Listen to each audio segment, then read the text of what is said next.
The day starts in Mexico often before sun up. In small groups and in ones and twos, they make their way across the border to the town of Douglas.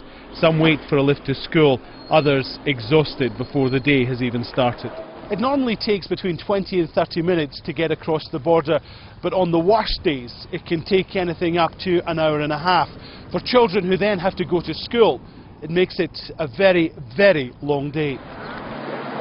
Many of the children are American citizens, but their parents have moved back to Mexico where it's cheaper.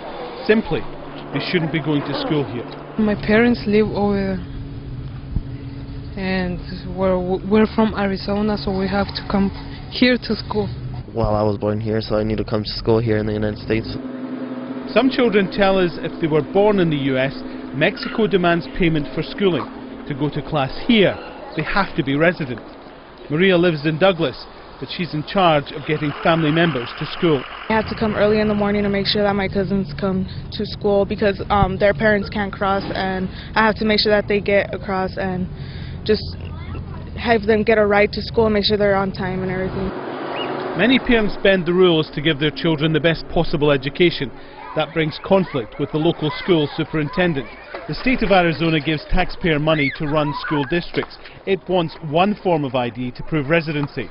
Douglas demands 3. If, in fact, we didn't do our due diligence, the state could come back, and if they found that we had X amount of students who were not legal residents, then they could require us to pay the money back. And that has happened in other districts in Arizona. A new student centre checks out all claims of those registering their children.